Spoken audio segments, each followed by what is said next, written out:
Musically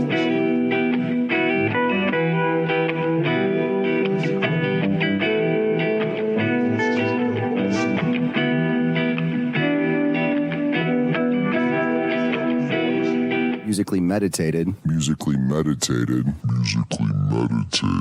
All right. Welcome to Musically Meditated Podcast. I'm your host, Joe Riley, and it is about 20 below, or at least that's what it's supposed to be, so they say. Yeah. Right? It feels about 0 to negative 20, I'm not sure. Yeah, so thanks for coming out. I'm going to introduce you in a second, so hold your horses there, Julian. But at any rate, everybody, welcome to Musically Meditated Podcast. I'm your host, Joe Riley. First and foremost, shameless self-plug. Musically Meditated is available on all podcast listening platforms, and the easiest way really to check it out is on YouTube. So please subscribe and share if you like what you hear, and thanks for listening. Secondly, this episode is sponsored by Hobart Lumber Company, and their contact number is 219-945-3031. They are located at 630 Main Street in Hobart. They're a family-owned and operated business serving the community since 1915. Over the years, they have expanded into 3 different lumber yards, and each location specializes in different home improvements. They have lumber and building materials, hardware and home improvement, cabinets and flooring, and there's also the Ace Hardware across the street in the Hobart location. So please check out Hobart Lumber, and thanks again. Now, let me introduce my special guest tonight on this negative 20 below chilly winter night, and I have Mr. Julian, and how do you say your last name? Schloss. And he is a barista at Grindhouse. He is a local punk rocker, and he is an artist. And Julian, I believe you had a zine at Green Door in downtown Hobart, right? I didn't have a zine, but I did have some artwork on display? I had an illustration/collage piece that I think I still need to go pick up. Oh, okay. Fairly certain it's still there. Yeah, so shout out to the Green Door, too. Everyone, that place rules. Yeah, if you're looking for dollar books and a place to express yourself artistically, Mythos does a lot of stuff there, too, Mythos Publications. And, check out the Green Door. But we have Julian with us tonight.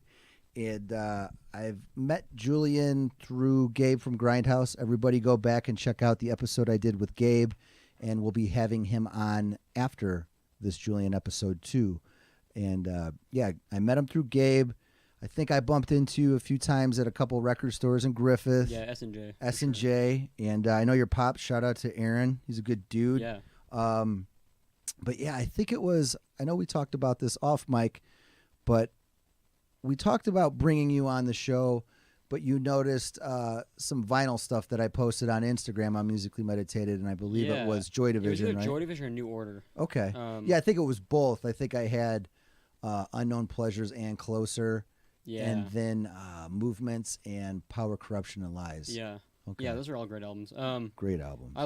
Personally, I think I like New Order a little bit more than Joy Division. Really? That's just me. Yeah, I think that my favorite Joy Division stuff is End of Closer, where it starts to sound like Movement, and then everything from New Order is not everything. The first 3 or 4 albums I'm pretty in love with. I agree. Yeah, you could tell Movement is that album without Ian. Yeah. And they were kind of just finding themselves. Yeah. So to speak. And it still it still has that heartbreak or loss, dismal gloom and doom. Dude, yeah. That song Chosen Time is fucking awesome. I love that song. Yeah. It's great. But now moving on to, I guess, the main reason why you're here tonight. We're going to talk hardcore and hardcore punk. We're going to focus on, some of your favorite bands or your 4 big albums that you told me about. We'll go through that and some of the more known bands first, but we're going to eventually really dive deep into the Northwest Indiana punk scene and the Chicago punk scene, because you have turned me on to some awesome groups, and I want people to hear about them and people to know about them, especially the listener that I've built up this past year and a half, and especially to everyone listening around the world, and all the different locations across the country. So we'll get into that, but first, with some of your basics here. The Dead Kennedys. What is it about the Dead Kennedys, man, that you love? I guess the first time I ever heard Dead Kennedys, it was, like most people probably hear Holiday in Cambodia or something like that. And Jello's vocals are so wild and over the top that's immediately was like, oh, this is cool. It's just like kind of attracted me, and then really diving into them, like just the super political shit. And it's so funny, like a band like that to be like quote unquote popular, I guess, is goofy to me because like they're super far left leaning, ideologies and like songs like "Kill the Poor," which is like obvious satire. But they're just a great band. Yeah, I don't know. They're one of those bands that stuck out from like our people still love them since the 80s, and they like are a great embodiment of everything that like punk can stand for, especially the political side of it. Yeah, absolutely. I was able to catch up with them live last really? year. I got to see him. I mean, Jello wasn't there. Yeah. So your traditionalists will be like, "Oh, it's not Jello." Like, Yeah, I get that. I don't think I would ever do that, really, but I bet it was still interesting. It was great. I mean, it was the original lineup. I mean, yeah. of course, without Jello. Yeah, there's some but, beef there. Yeah, but the guy that filled his shoes, he did a great job. And, those guys, no disrespect to Dead Kennedys, yeah. but they're all grandpas, man. Yeah, man. And they still killed it. They were great. I remember seeing JFA with Gabe, actually, and that dude has got to be pushing or over 60. Oh, yeah. And he was going nuts still. I mean, he looked tired. He was taking some breaks, but it was fun. It was really fun. It was great. It was great. Moving on to Adolescence as another big one. Yeah, that band. So you got Dead Kennedys with the political shit, but then Adolescence just has this like, man, I hate my parents. Like I'm stuck at home. Like a teenage rut. Yeah, it's just got this great like self-loathing whininess to it. That's just like it's like really if I were to take everything I love about punk, it's hardcore, like super political, like in your face, fuck you if you don't agree shit, and then like really relatable, dude, my life sucks. Yeah, shit. It's like the teenage relatable part. I didn't know this. I got to see Agent Orange last year too. Yeah, that band rips, man. But I think now there might be some people who are going to correct me, but the bass player from the original bass player from Agent Orange left and started Adolescence. Something like that. So I don't know if that's true. I don't think so. No, but okay. I think that they might be unrelated. Having said that, I could be wrong. As far as I know, that's not true. That's not true. Okay. Well, the nerds could tell us when we're wrong. Please do. I know, like, don't some quote me on punk, like facts, but a lot of it I'm like really out of touch with. I know like some like I know. Here's my only fun fact: the drummer of this super far left hardcore band that are fucking nuts, they're like basically D-beat, called the Farts. Yeah, great name.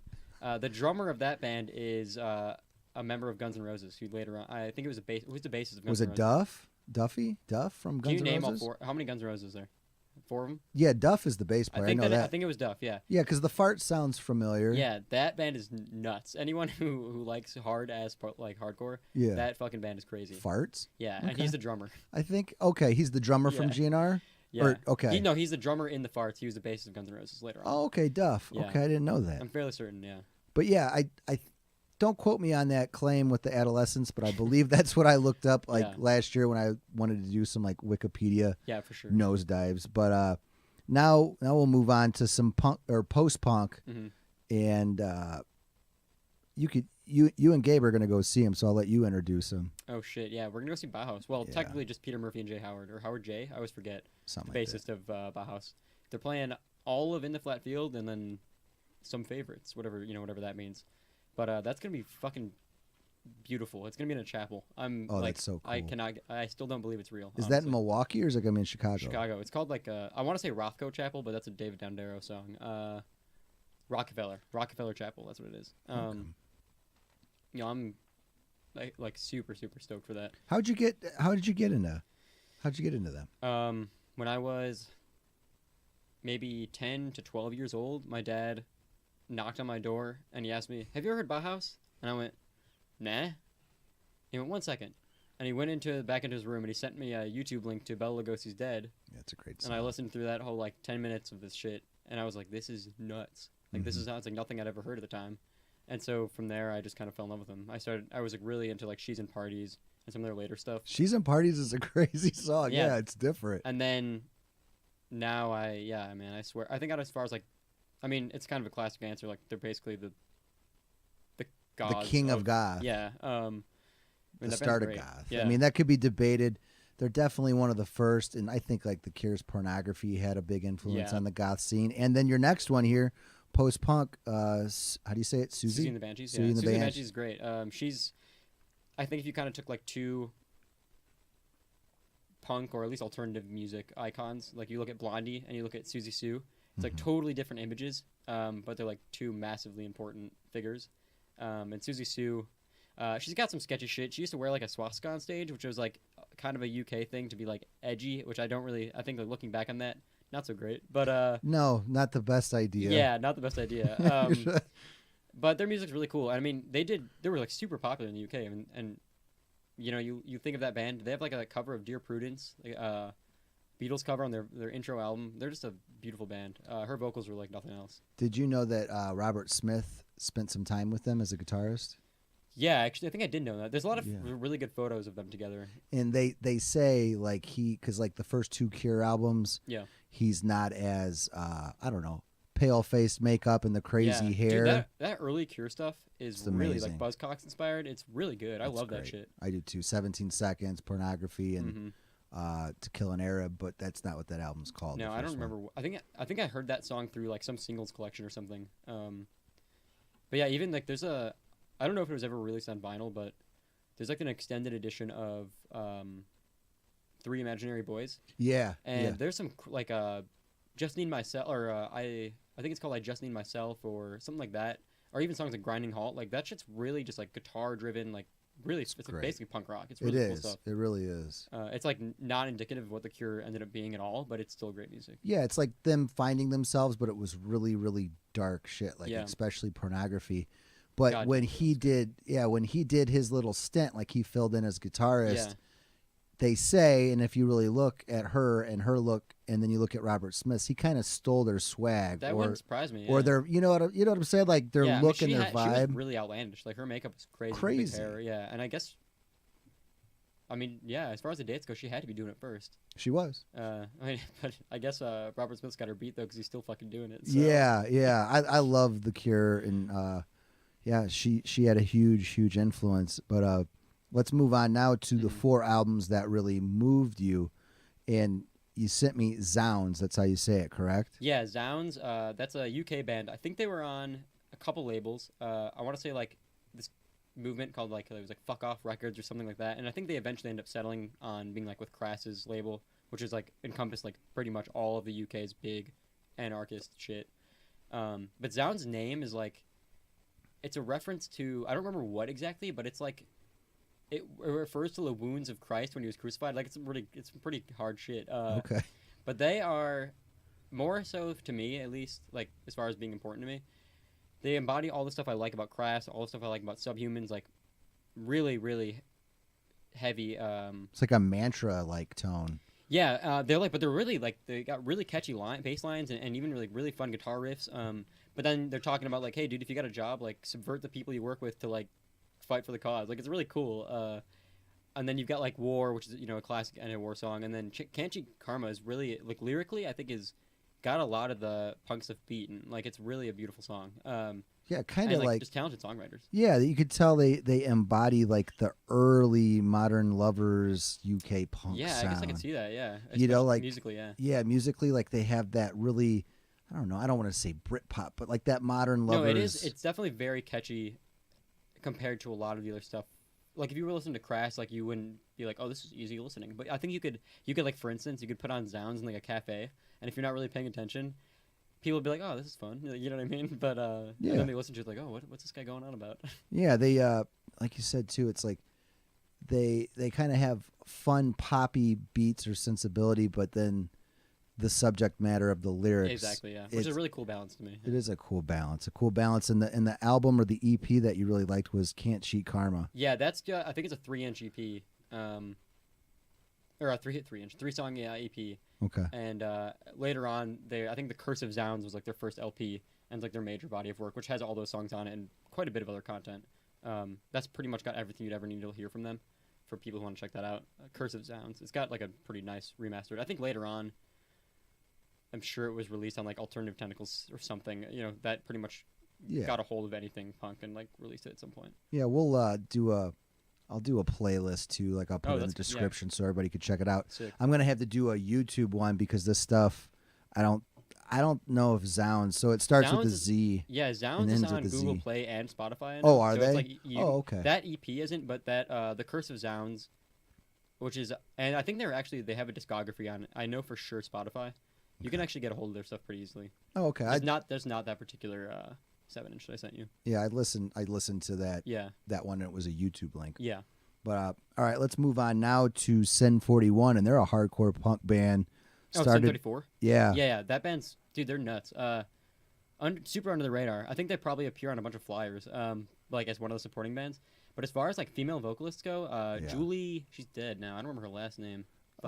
It's Julie Landfield Keskin.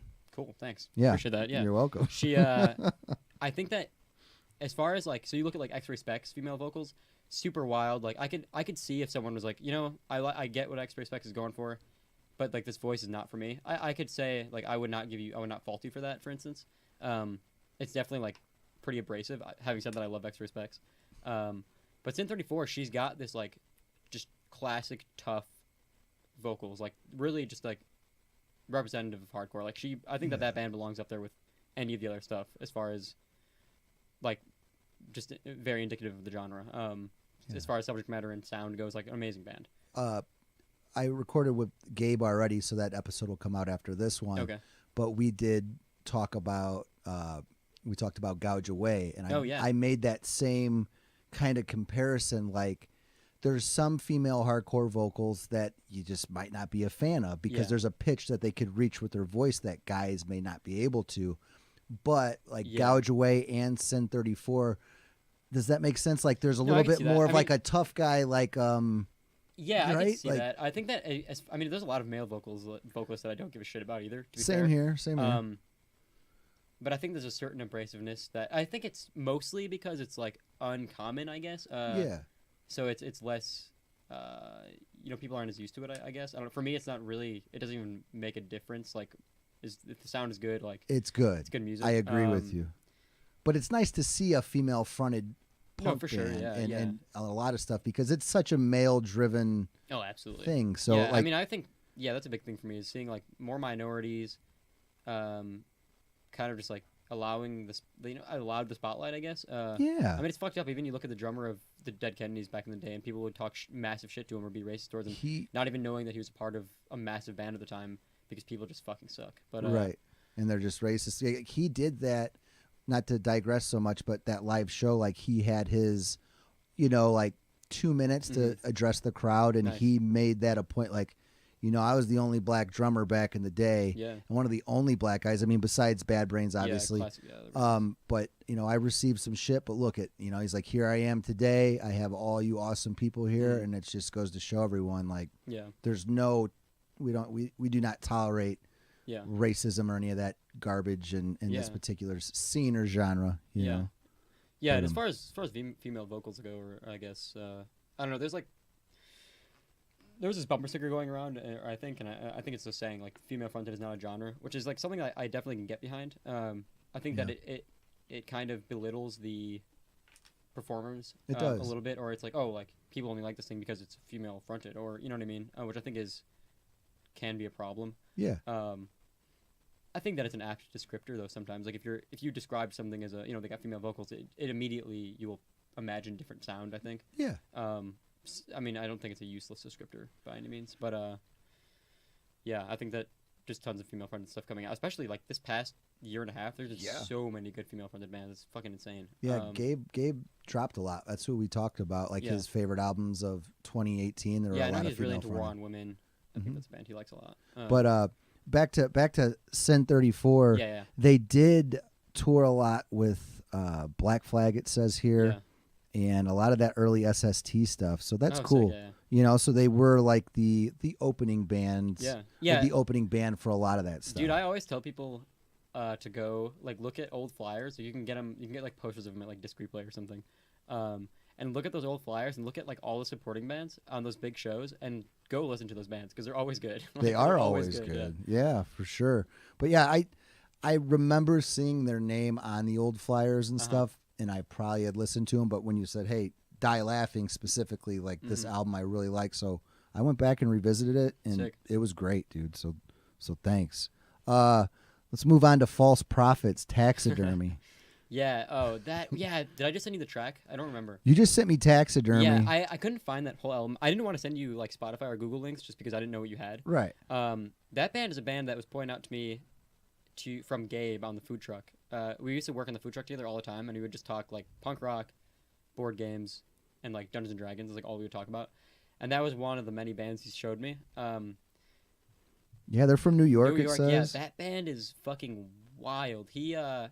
That song Taxidermist is so nuts. Like the finishing line is "No one can play God, but I come pretty close." Like it's really a trip. The Taxidermy song's awesome too. Yeah, like it's just kind of spunky. No, it's really cool. And they had a lot of as far as like, I guess they were pretty underrated, especially the New York scene, which was huge. They were doing a lot of cool stuff, like using all kinds of different instruments, and they had a really unique sound. If you go and listen to, they've got I'm not sure if it's a collection or if it's an album, because a lot of that stuff is kind of like, you don't really know. It's from the 80s, so some of it just got released as collections, so I'm never really sure it's with that. hard. It's hard. But it's called, I think, like Blind Roaches and Fat. What the fuck is it called? It's Blind Obedience. That's that's a song. That's though. a song in '81 that they dropped. Yeah, I can't remember the name of that. Their two albums are False Prophets and Implosion. That's what I have here.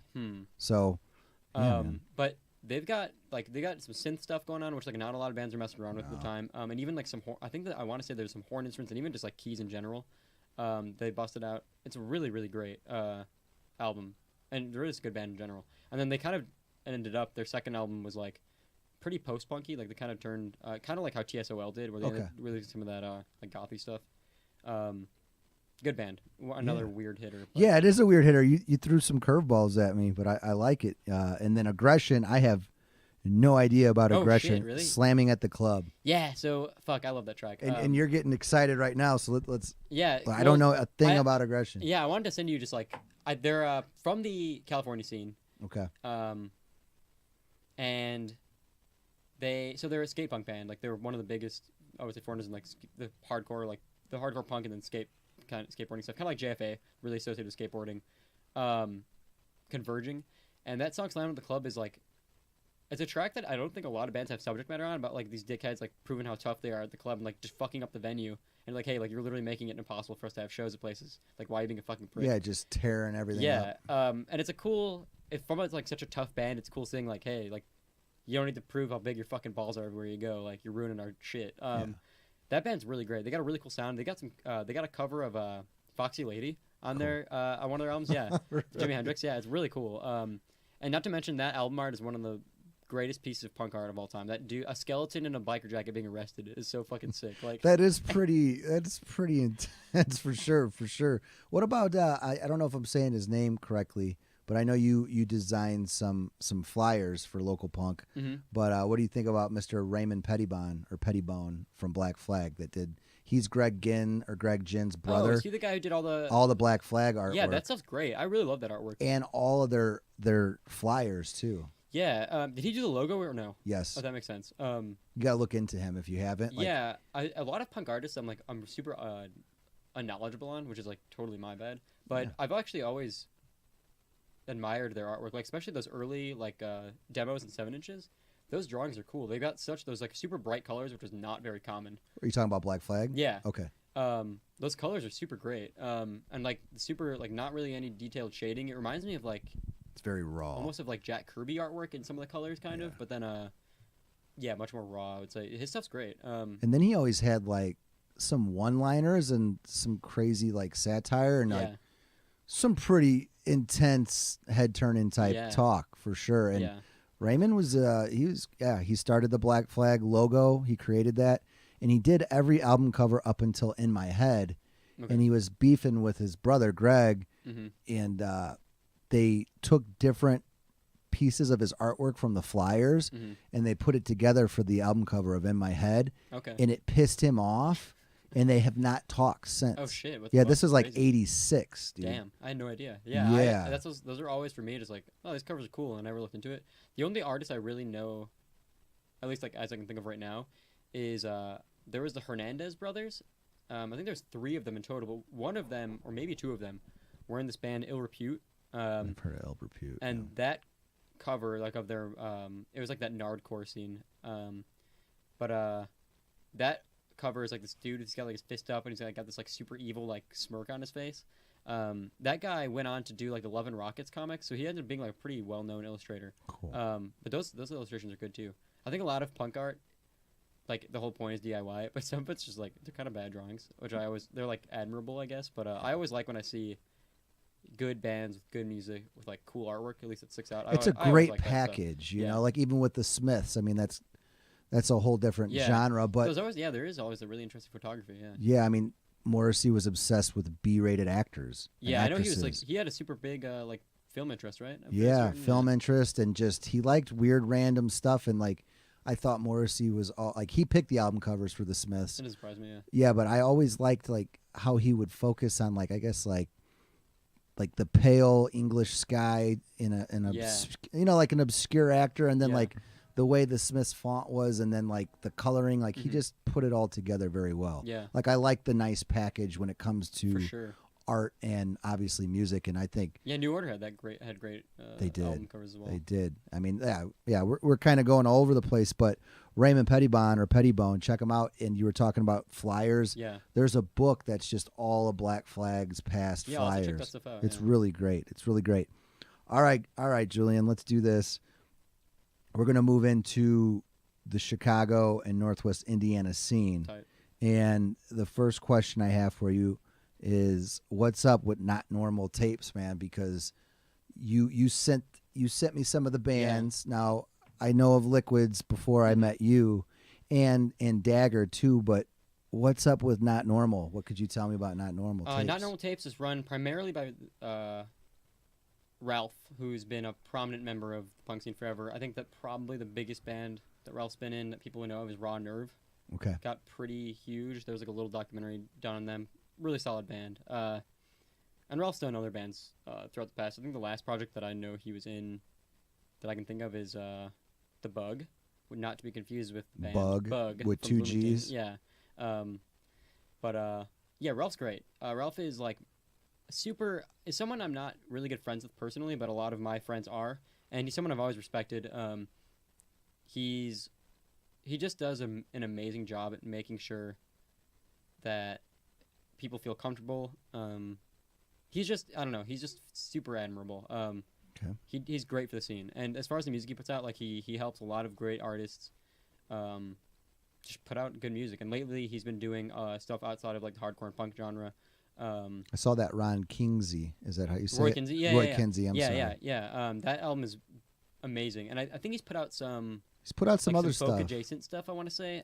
I haven't delved into a lot of that stuff super, super well. That's Chicago hip hop, by the way, for everybody listening. Yeah, and also not Normal, but a great Chicago hip hop group is Uda Baby, which is like the letter U and then DABA, like baby. Amazing. They just released an EP, and it's fucking good. So go check it out. Okay. But back to Not Normal Tapes. Yeah, Not Normal.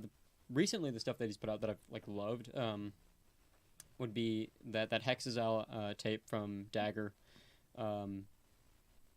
Deodorant. Yeah, Deodorant, and probably CB Radio Gorgeous is like one of my favorite bands right now. And there's a lot of good shit. CT85, which is actually a band Ralph's in. It's real noisy, isn't it? CT85, yeah, kind of.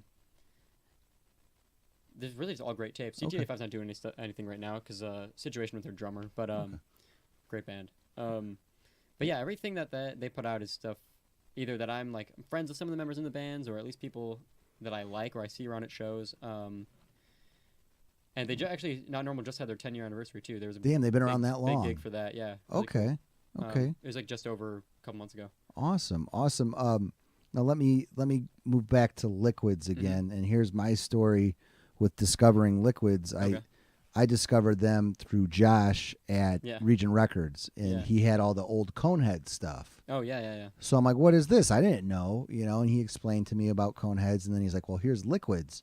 I'm like, okay, cool. Yeah, those bands are weird, man. Just because, I mean, I like Liquids, and I also like, I like Coneheads, but it's weird how much people love them, I guess. Like, people, like, all over America, and maybe the world, I'm not sure, like, really fucking obsessed over those bands. It's very strange, especially like compared to the other bands, or I mean, don't get me wrong. Right, you like bands. them. It's just it's weird seeing that, I guess.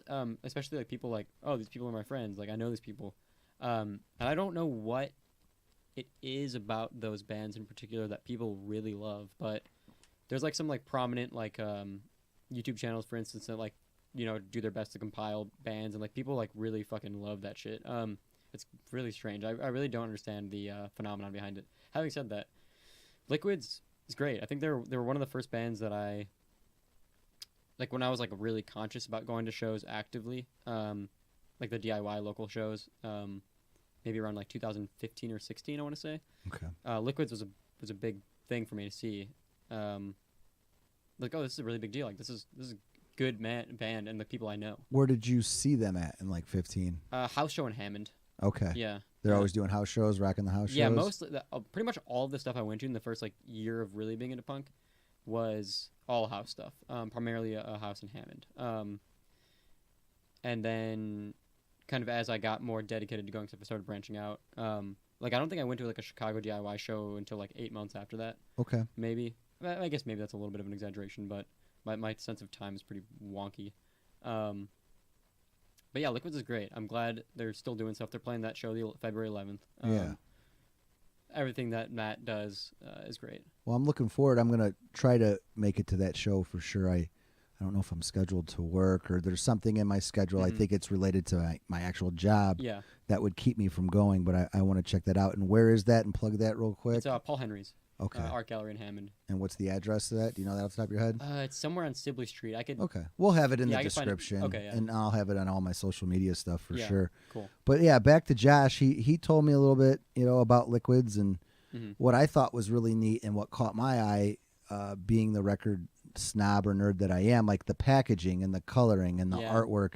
Yeah, that's all Matt. That's all the singer. Is it? His artwork, his illustrations are fucking amazing. He does the flyers he does are always great. He's super talented, yeah. And it was cool too because it had a flyer in it, and it like talked about the next show that they're at. Yeah. And then Josh mentioned something like they don't have a social media presence. Is that true? Yeah, most of the punks don't, which I think is. I got mixed feelings on it because you see sometimes people are like, oh, people aren't going to our shows. We need to get more people to come to the gigs, and then it's like, well, a lot of you people are just posting it in places where like only the punks are going to see it anyway. Which like my big goal and like kind of a thing that I actively try to do is try to get more non-punks to come out to stuff. At least to give it a try. Like if they don't like it, that's fine.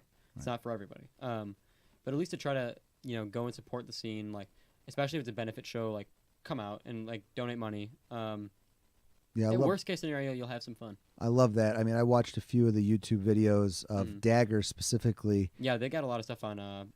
You find like the big plan picture stuff, maybe. Yeah. Yeah, that's Tommy's brother Sam. Who's doing that. Does a lot of great film stuff. But what's cool, I've been maybe, I'm older than you, about 15 years older than you, I think, and I've been a little bit critical of the generation behind me as far as maybe throwing you guys into like the selfie generation or maybe BS and complain on social media and not really do anything about it. I mean, I'm a millennial technically, but I'm really excited to see like your particular generation, like your group with this punk scene, like actually doing benefit shows, like in the name of punk rock. And like you said, like you have mixed feelings about social media and how to put it out there, but I like it. Like it's a good, because I mean, I think that it's fair to be like paranoid about that kind of stuff for sure. Like, I mean, stuff can get shut down.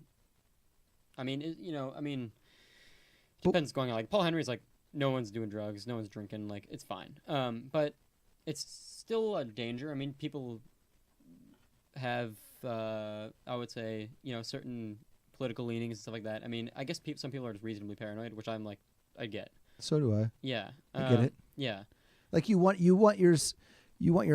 your ideas and I guess your scene or whatever to be for everyone, but you still have to be careful of who you're letting in the door. Yeah. Just like inviting you into the studio or inviting you into my house. Like you want to know me a little bit and have some interaction before just bringing anyone, right? Even in situations where there's like free shows, which is rare lately, but recently there was one. You always see a different crowd. You see people who come out to those kind of gigs, so you don't necessarily see everything. And usually there's not any problems. Like usually it's fine. But I don't know. It's a kind of a big deal for me and for a lot of people to make sure punk is a safe space. Like obviously, like it's gonna get rowdy. You know, people are slamming. Yeah, that's whatever. what it's all about. Yeah. Dude, you were in that video, the Dagger one I was watching. Oh yeah. It was a show. It said like "Welcome to Indiana." And Yeah. whereas those shows, it looks. I know that they have like comedy shows. It's in Gary. Is it in Miller? Yeah, we don't do What is shows that there anymore. place? Okay. For certain reasons. for a reason, yeah. Okay. As of right now, we're not fucking with that place. Okay, Yeah, right on. Yeah, so we won't give so them Paul Henry's is the new place. play. Yeah, we've always alternated. We are kind of our goal right now between, Tommy of Dagger does some booking, and then Kenny and Zach, who are two people who do a lot of booking. Kind of the goal is to have, and actually as well as Matt from Liquids, I would say are the prominent, people who book shows around NWI. But the goal is to have at least one show a month so that people have something to go to every single month. Sometimes there's two. I love it. I absolutely love it. And I think that other than January, where there was purposely a break to be, they took a break from booking stuff because it's stressful. Yeah, and it's -20 out tonight. Yeah. like people aren't going to show up yeah. if it's below 0. I mean, if you and do. there's still stuff even in Chicago. Like there's tons of people doing stuff out in Chicago, including Ralph from Not Normal. Okay.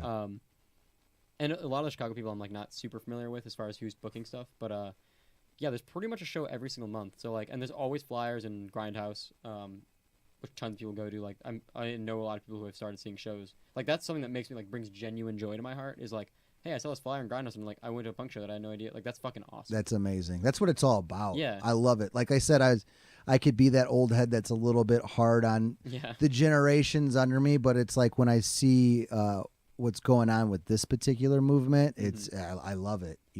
Everything about it is just. It's amazing. So I like to put my foot in my mouth on purpose, because I don't want to be that guy. But like you guys are a great example of like, all right, this is how it's supposed to be. Yeah. And it's like a throwback thing too, because when I grew up, the only scene I was kind of involved in or like a part of would be grindcore. Okay. Yeah. Because I was really, really into death metal a lot, like in high school and your age, like early college years. Yeah. And you got to remember too, like in the late 90s, the big metal scene of like your Korns and your Limp Bizkits and the new metal stuff. I mean, it is kind of funny, it's just but that stuff that it was massively important. But it was huge, like these guys were playing.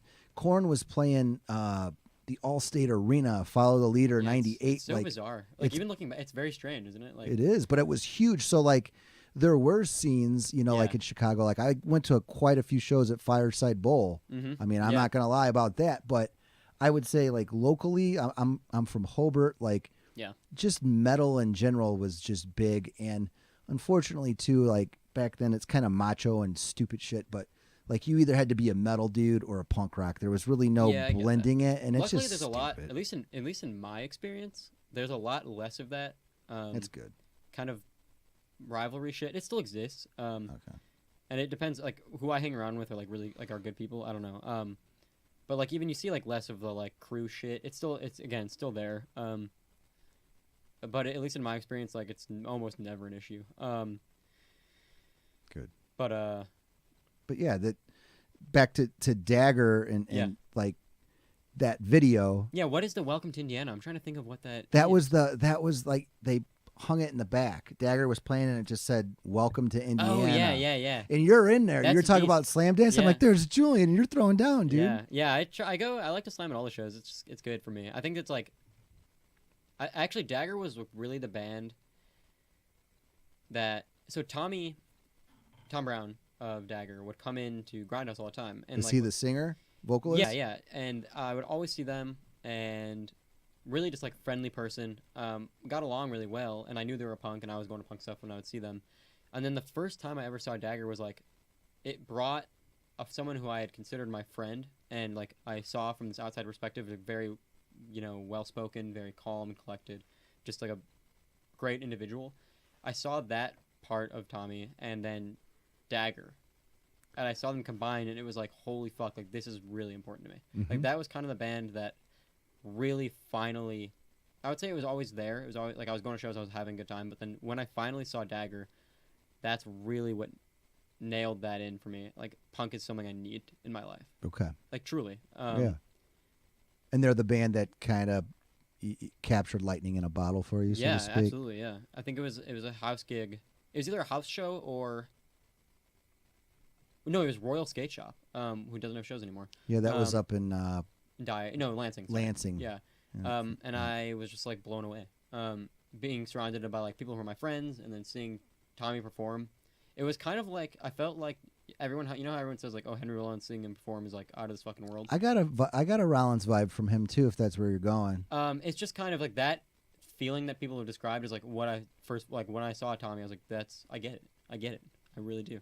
Yeah, that band. I think that they're always gonna hold a soft spot in my heart. Yeah, I'm truly. Now, my first experience with Dagger, and correct me if I'm wrong, but weren't they in the Mythos music zine that was all about local music? I think they're. I know Culture. I think Culture Cuck was in there too. Yeah, that name is bad. It is. I love those people. Those people are actually all my friends too. But wasn't Dagger? I think Dagger. I think they was were. I actually kind of not for any like bad reasons. I kind of fell off with Mythos though. Okay. I like really just stopped paying attention to what was going on. Right on. Mostly due to like just life circumstances. But there was But I think that I know that. I remember actually talking to Tommy about Mythos because of I think that was about to go down. Like they were about to what is it, collaborate? Yeah. So I think you're right on that. Yeah. I think so because my dad actually drew. I'm in it. Like Musically Meditated is in it, and my dad drew a picture of Morrissey. Okay. Like his own like caricature. Yeah. And I put something like even Morrissey listens to Musically Meditated podcast, so it was a little tongue in cheek for sure. But I think that was my first experience, like knowing who they are, you know. And Handsome Prick, shout out to Justin Wallace from Juice Pro Wrestling. His grind band is in there too. Oh, sick. But it was a really cool. I don't know, just local zine that like focused on the music. That was a great idea. I wish we did more stuff like that. Actually, I should try to do something like that. I guess. Yeah, we'll do something. I have some ideas for some zines here in the future. We'll talk about it off mic. But as far as Dagger goes, this Hex's tape, Hex is, I'll say it again. Man, I hear a lot of negative approach. Yeah, for sure. I can see that. Behind that, the lightning in a bottle, so to speak, like it pumped me up. No, they have a track that's like literally 10 seconds long, I think. Like it's really cool. But and then like not to take anything away from the vocalist, your buddy, what's his name?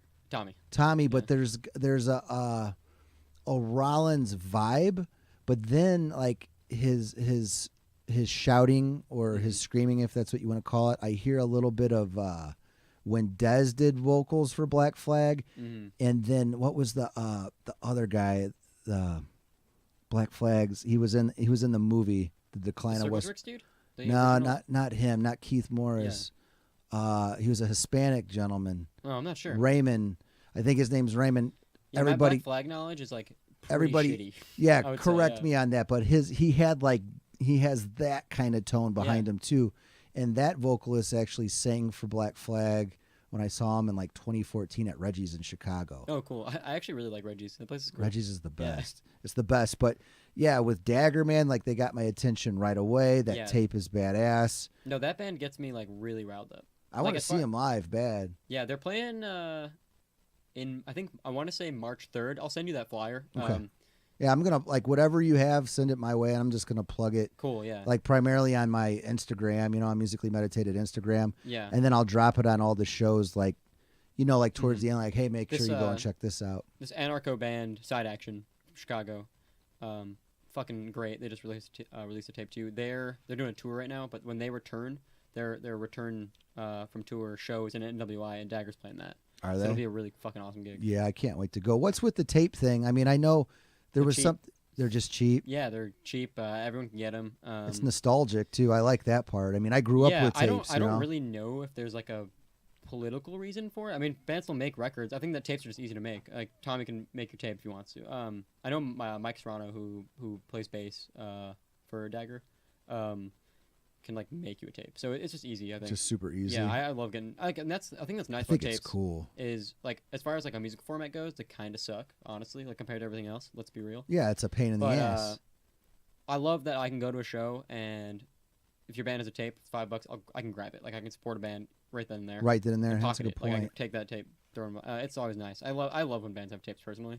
That's cool. I'd like grow it up. people that had sound systems would always say like, "Oh man, you got to have tape Mhm. because the bass, the analog, the thickness Yeah. of the actual audio file, like Yeah. the tape, it's just got a good I've been playing with warm the feeling." idea of making. I've kind of gone over in my head a little bit and talking to some bands of making an actual mixtape of like some of the NWI stuff.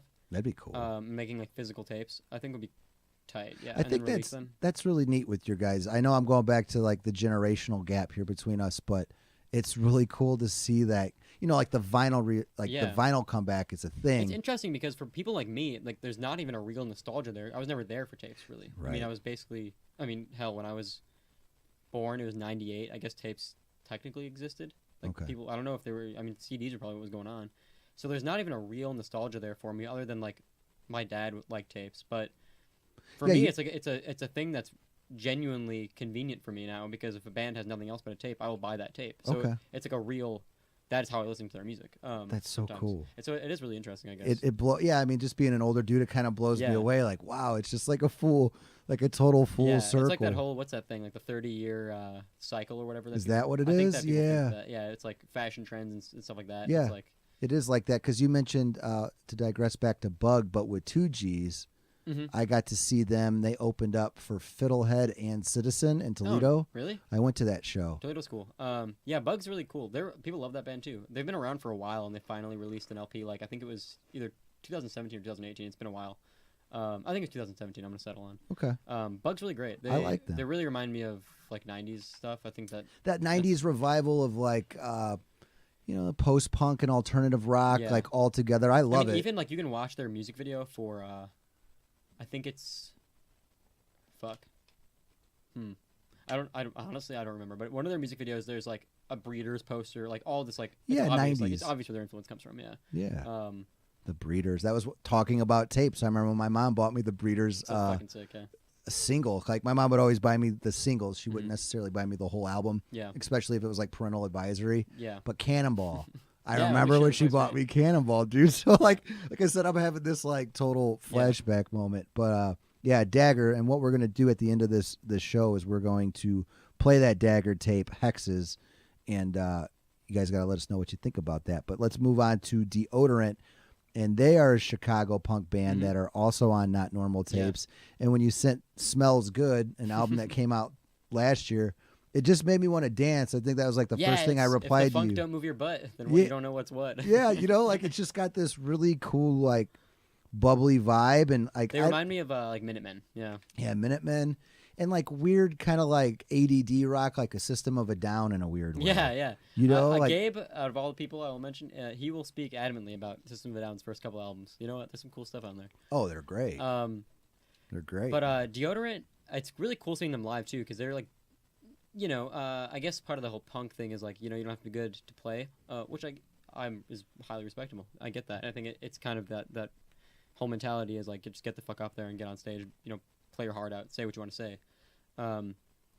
But then you see Deodorant, who are doing that, and they got these really interesting, like both like politically, intriguing vocals, but also like some just very fun stuff, and like musically like extremely talented, like really really great musicians, like genuinely. yeah, the bass. I'm a bass player, so the I'm sure bass that sticks out to you. yeah, it stuck out to me. Like he's a very good bass player.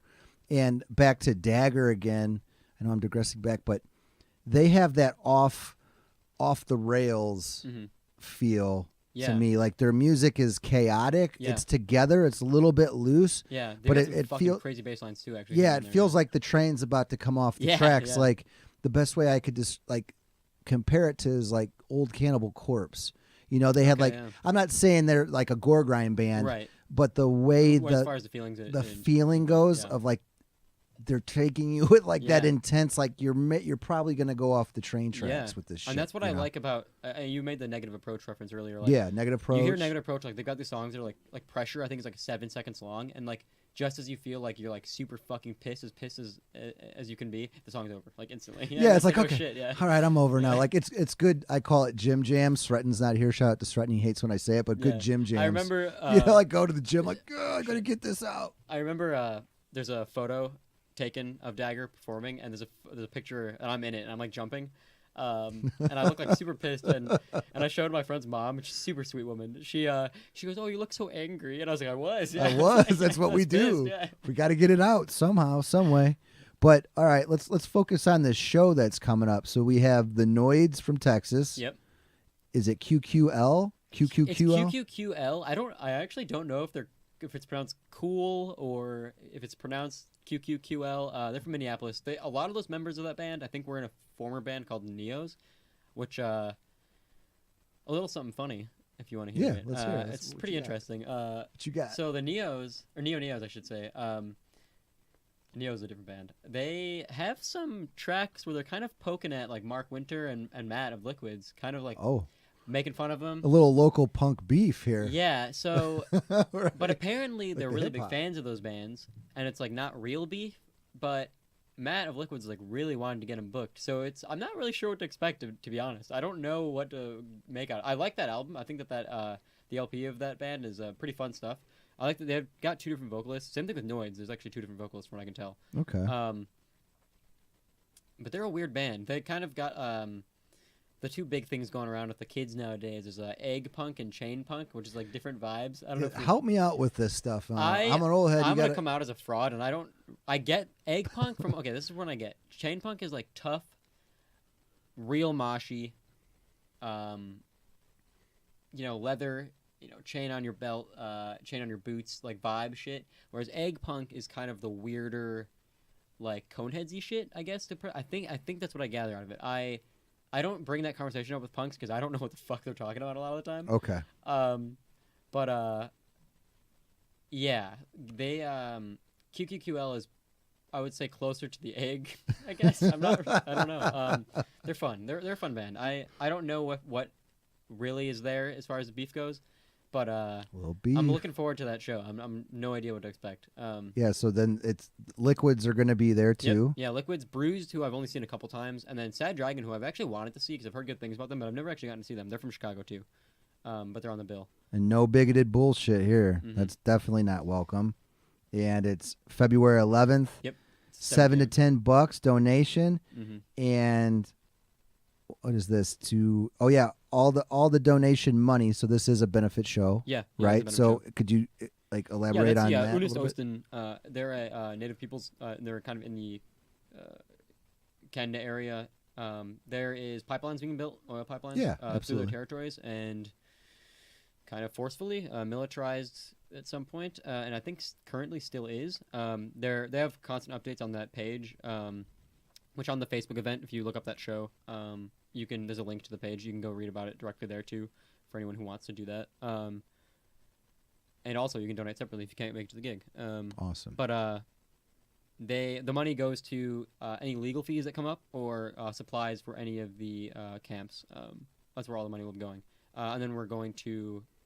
It's going to be money is donated and then we'll help pay the touring bands, which I think I'm going to do somewhat of it out of pocket. I think too, just to make sure. The band's coming from Texas. I don't want them to leave completely empty.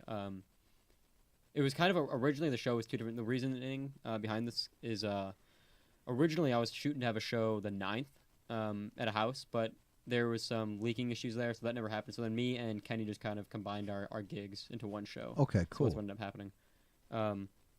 I've been looking to kind of be someone who tries to book more stuff. That's never really something that I've offered to help out with, and like as far as fees go and stuff like that. But I've never really booked anything myself, so I'm trying to start doing that regularly.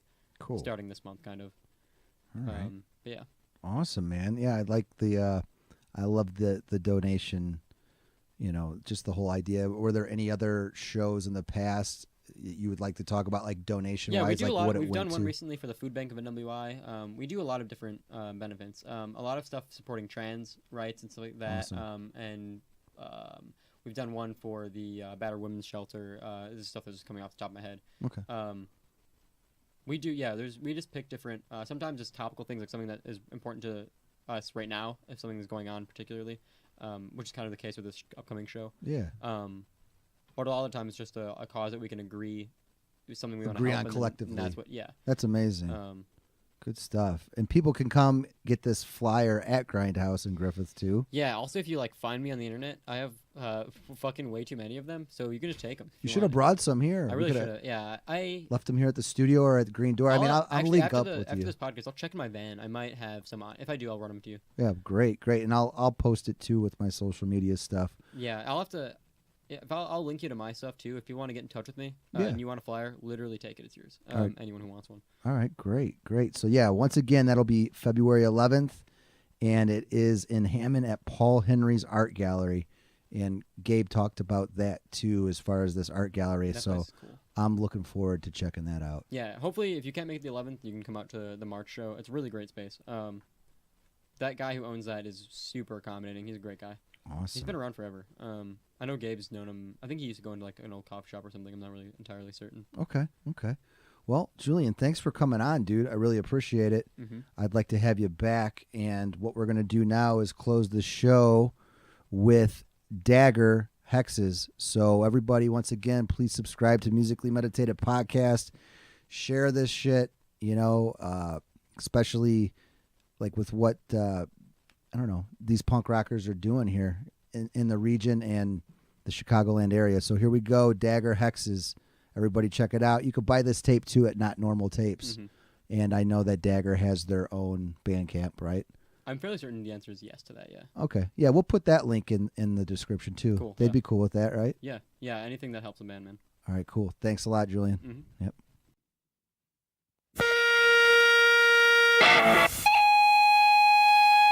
Check.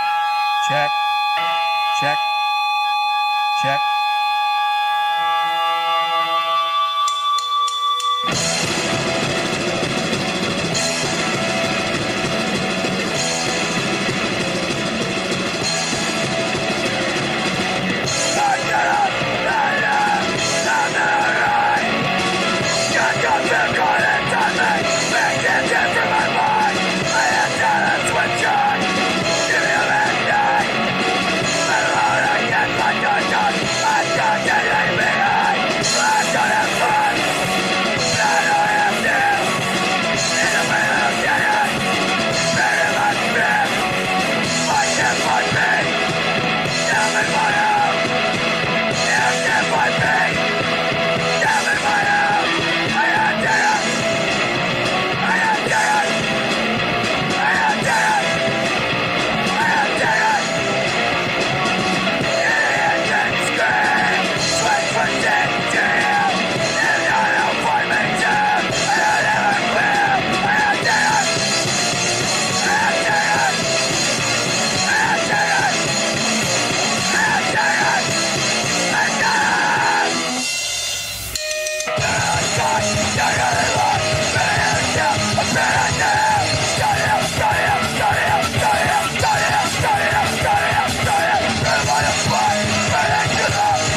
Yeah, that's good shit right there. Yeah, that tape's great. That's raw. All right. I'm musically meditated. That's right. I'm musically meditated. That's right. I'm musically meditated.